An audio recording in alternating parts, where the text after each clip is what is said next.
जी नाजरीन, पंजाब की दुनिया की इस वक्त की वड्डी खबर तुहानूं दस रहा। नाजरीन, ननकाना साहब के इलाके अड्डा बिजली घर के वडेरिया ने अपनी जाती अदालत लगा ली तो इमाम मस्जिद के घर नूं दिन दिहाड़े ढा दिता। नाजरीन, इतलाह के बावजूद भी पुलिस जी मौके पर ना पहुँच सकी। तफसीलात के मुताबिक नाजरीन, थाना मंगटा वाला जो इलाका बिजली अड्डा बिजली घर के इमाम मस्जिद हाफिज मोहम्मद आसफ अपने महल्लेदारां दे नाल केस चल रहा सी और अज मकामी जोड़े बासर लोग ने उन्होंने केस का इंतजार किए बगैर ही इमाम मस्जिद का घर जोड़ा है वो तोड़ दिता है तो उन्हें दीवार सुट दित्तियां ने। नाजरीन, इसके अलावा नाजरीन जोड़ा अपना हाफिज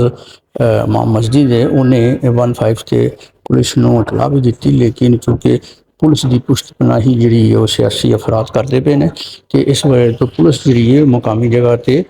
नहीं पहुँची। नाजरीन, मजीद इस वाक़े नाल जिहड़ा हैगा इलाके दे विच खौफो हरास पैदा हो चुका है।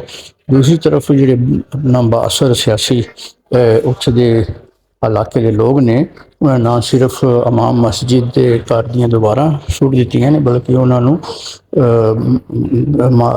संगीन जिहड़े नताइज ने उन्होंने भी धमकियां दित्तियां ने। मुतासरा जिहड़े अफराद ने खास तौर पर जिहड़े इमाम मस्जिद ने उन्होंने वज़ीर आला पंजाब और IG पंजाब नूं इस मामले का फौरी नोटिस लैन दे वास्ते अपना मुतालबा किया है और उन्होंने कहा कि साड़ी फौरी तौर पर जो दादरसी की जाए और सानू इंसाफ दिता जाए। हाफिज मोहम्मद आसफ है और मैं अड्डा बिजली घर का इमाम मस्जिद हाँ और ये मेरे वाले साहब ने हाजी अब्दुल गफूर और यह जगह मेरे वाले साहब की विरासत है और असा दराज तो असी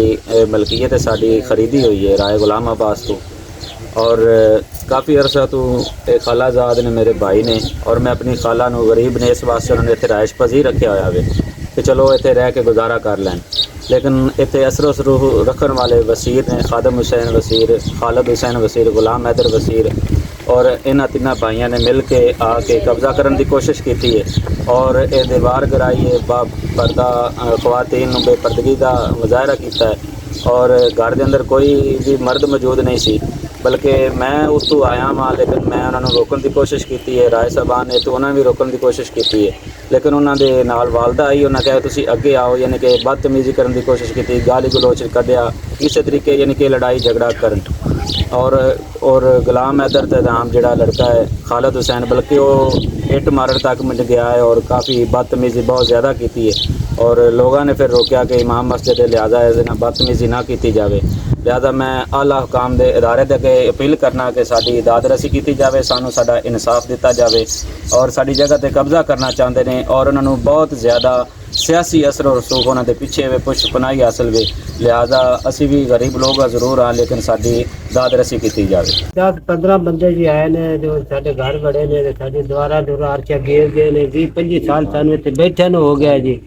ते साडे नाल ज्यादती हो रही वसीर ने जी कब्जा करदे ने साडे हाथे ते साडे घर दे विच साडियां जान बचियां ने ते उन्हें सानू बेपरद कीता इन्ने।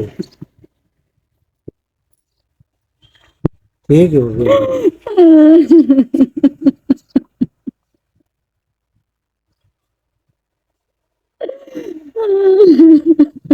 20 साल हो गए सानू इस जगह च आए आपदी 25 साल ते 10-12-15 बंदे हैगे ने ते साडे घर दे विच आ गए ने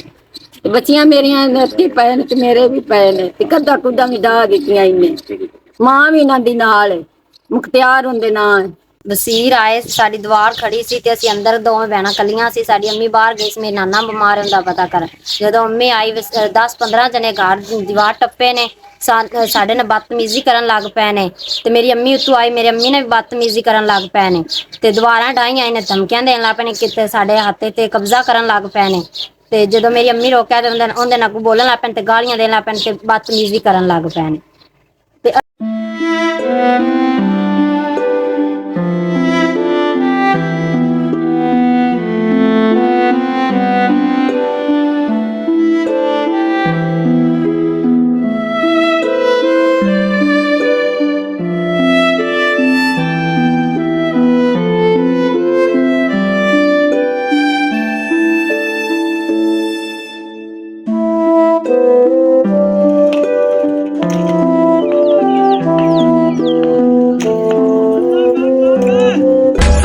now